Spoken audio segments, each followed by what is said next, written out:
A quick note before the script. There is no officially confirmed 2026 film called The Dark Knight from Warner Bros. Or DC at this time. The buzz around Dark Knight 2026 consists mostly of fan-made concept trailers, rumors, and the broader DC slate, The Brave and the Bold, Nightfall animated film, Matt Reeves' The Batman Part A slated for 2028. So what you're about to read is written as an original concept narration script, not a transcript of any real movie. No headings, single flowing story voice, low 2,000 words. The rain over Gotham in the spring of 2026 did not fall so much as it leaned. It pressed itself against every window in the city like a witness trying to get inside. For 3 weeks, the storm had not broken, and the people of Gotham had begun to forget what the sky was supposed to look like when it was empty. Reporters on the evening broadcasts spoke about weather patterns, about a freak low pressure system hanging over the harbor. But everyone who had lived in this city long enough knew that Gotham's weather was a symptom and never the disease. Something underneath was breathing harder than usual, and the clouds were listening. At the center of that pressure sat a man most of the city had assumed was a story, then a rumor, then a memory. They called him the Dark Knight, though never to his face. The last anyone had truly seen him was a decade earlier, when the Dent Act had been passed and the organized underworld of Gotham had supposedly been broken for good. Flags fluttered down Maroni Way. Statues went up. Harvey Dent's name was carved into stone at the center of Founders Park, and the photograph of his smiling face was reprinted in every school book. The story was clean. The story was approved. And the man behind the cowl was supposed to be retired or dead or simply gone. But retired is a word that means different things in a city like this. To the Dark Knight, retirement was a watch he kept standing at the edge of his own rooftop listening. He had not stopped listening. He had only stopped appearing. And there is a world of difference between those two things. On the 17th night of the rain, a freight ship called the Narwhal slipped into the eastern harbor under a forged manifest. Its containers, when customs agents finally pried them open 3 days later, did not contain coffee or copper or anything the paperwork had promised. They contained the new architecture of fear. Servers, hard drives, devices small enough to hold in one hand and powerful enough to shut down a power grid, a banking system, an airline's flight path, all at once. The cargo had come from a network that did not yet have a face, although that would not be true for long. Ava Crane moved through that network like smoke through a cracked window. She was not a supervillain in the comic book sense, though Gotham had plenty of those in its older history. She was something more believable and therefore more dangerous. A former signals officer from a disbanded private military outfit, a woman who had learned to break systems by learning to love them first. She had studied the way cities breathe. She had mapped the way money flowed through Gotham like blood through arteries, and she had decided that the city, for all its pride in Harvey Dent's legacy, was a body that could be drained. She called her plan the quiet, not the loud, not the flashed, the quiet. A slow drain of trust, a puzzle the public would not even realize was being solved until the last piece fell. She would not bomb the stock exchange. She would not poison the reservoir. She would simply turn the lights down across Gotham, street by street, block by block, until the citizens began to believe that the city itself was sick. Then, when the fear was thick enough, she would offer the medicine. She would offer a new order. A clean, watchful order with her at the center of it. The first sign was on a Tuesday. The traffic lights on the Bruxton Bridge flickered red for an extra second, then green, then red again. Drivers honked. A delivery cyclist swore. A mother with a stroller stepped off the curb and almost walked into traffic. By Wednesday, the same glitch was happening all over Midtown. By Thursday, a hospital's backup generator failed for 11 minutes during a surgery. A man survived, barely. The news called it a power grid issue. The Dark Knight, watching from a fire escape 3 blocks away in the rain, called it a heartbeat, a test pulse. He went down into the cave that night, if you could call it a cave. It was the basement of a half-abandoned municipal archive on Brick Street, but it served. The long table was still there, the old screens, the bat-shaped lamp that had not been switched on in years. He sat for a long time in the dark, listening to the rain find its rhythm against the high windows, and he thought about the cost of putting on the mask again. He thought about the men he had lost. He thought about the lie that had grown up around Harvey Dent's name and how that lie had been in its way. The only thing holding Gotham together, he thought about the boy. The boy was grown now. Of course he was. 28, working as a forensic accountant in the financial district, completely unaware of the shadow his father used to cast.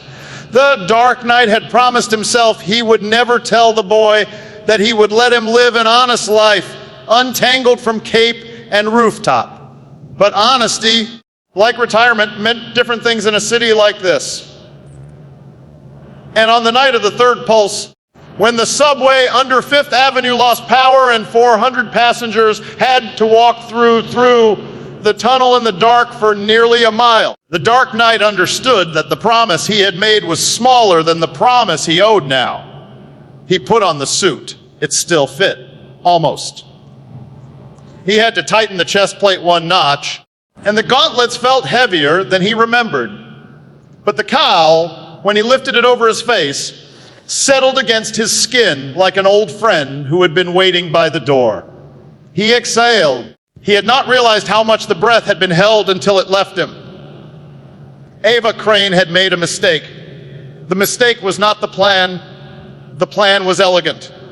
Her mistake was arrogance. She had built a council of the frightened around her, the kind of powerful men who trust only what they can imagine. She had stood before them in a warehouse on the east side and described the new Gotham, the soft, controlled Gotham, where the streets would be safe because the lights would never be allowed to go off again. She promised them safety. She promised them silence. And the men in suits had nodded along because silence in Gotham had always been sold as a luxury. The Dark Knight heard the recording 3 nights later after an old contact slipped him a USB drive wrapped in a napkin at a coffee counter in the Narrows. He sat on a metal folding chair in that cold archive basement and listened, and the voice on the recording was calm, almost gentle, the way a surgeon is calm before the first cut. He listened to her lay out the timeline. He listened to her describe the night. She would seize the grid for good. He closed his eyes, and behind them he saw the gutter where his parents had lain 50 years ago. And he understood for the 100th time in his life that there would never be just one night. There would always be one more night. The confrontation came on a Saturday. The rain had finally stopped, and Gotham, in the strange stillness that followed, looked cleaner than it had in weeks. Ava Crane's people moved into the substation under Burnley Avenue just before dawn. By the time the first shift workers arrived, the station was already locked down, armed, and rerouting power at Ava's command. Within 40 minutes, half of downtown was dark. Traffic stalled. Hospitals switched to backup. The sky did not know it yet, but Gotham was about to learn what the Dark Knight had known for years. That fear, when it is allowed to organize itself, becomes a kind of weather. He came down from the roof of the old cathedral, a silhouette against the first gray of the morning. He did not speak. He did not need to. He dropped the first guard without a sound. He dropped the second the same way. The third one fell because the third one hesitated, and hesitation is something he had never allowed in his life. Inside, Ava Crane stood beside a wall of screens, watching her plan bloom in soft green lines. She was 34 years old. Her hair was pulled back. She did not look up when he stepped through the doorway because she had been waiting for him in her own way since the beginning. You cannot sell a city on fear unless you give it a shape to push against. And she had studied him long enough to know that he was the shape Gotham had always pushed against. So she talked. She laid out her philosophy. She explained the economics, the politics, the mathematics of control. She described, almost tenderly, how the city would be quieter under her watch, how the lights would be steadier, how the people would learn to love the hum of a watched grid. She described a Gotham where the streets were safe because no one was allowed to scream. He listened. He let her finish. That was a kindness he had not earned and a mistake he would not make twice. When she turned to face him fully, his voice came low from somewhere behind the cowl. He did not shout. Shouting is for those who need to be heard. He said, only that fear organized is not peace, that silence enforced is not safety. That a city whose lights never flicker is a city that has forgotten what it means to be alive. He told her that the line between protection and captivity is drawn not in law, but in trust. And that Gotham, for all its failures, had earned the right to break its own heart without her arranging the breaking for it. She laughed. She told him the old hero was sentimental. She told him the city had moved on, that his time was over, that Dent's name had been more useful to Gotham's soul than his shadow ever was. She was, in her own way, telling the truth. That was the saddest part. He did not argue. He let her reach for the detonator she had built into her belt, the small red switch that would black out the east side of the city for 72 hours if she pressed it, long enough to start the panic she needed. He let her reach because he needed to see what she would do when she understood the choice in front of her. When her thumb settled on the switch and she looked him in the eye through the mask and saw, for the first time, not a monster or a myth, but a man who had been broken in the same way she had been broken and who had chosen against all evidence to keep going. She did not press it. She lowered her hand. She did not surrender. She was no fool, and Gotham does not make room for surrenders. She only stopped. And in stopping, in a single long exhale in a small room in a substation under Burnley Avenue on a Saturday morning in the spring of 2026, the quiet died. It did not end clean. The Council of the Frightened tried to disappear. Some did, some were caught. The grid was restored, but not evenly, and the parts of the city that had gone dark learned what it felt like to be afraid in a way they had not been in a decade. The Dark Knight stood at his window again and watched the lights come back on in the financial district, the bridges, the hospital rooftops. He stood there for a long time, and when he finally took off the cowl, the room was quiet. Then the rain began again, soft at first, then heavier, then harder, as if it had only been waiting to see what he would do.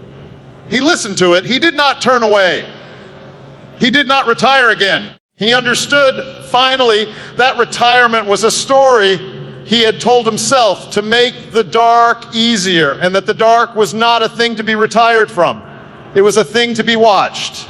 It was a thing to be answered. He sat down in the folding chair in the cold archive basement with the rain on the windows and the city above him learning to breathe. He was tired. He would always be tired. But he was, for the first time in a long time, awake. That is the story of the Dark Knight in 2026. Not the loud one, not the explosive one, but the quiet one. The year the city learned that the thing keeping it upright was not a symbol on a building and not a man behind a desk, but the simple, stubborn refusal of one person in the dark, in the rain, to let the lights go out.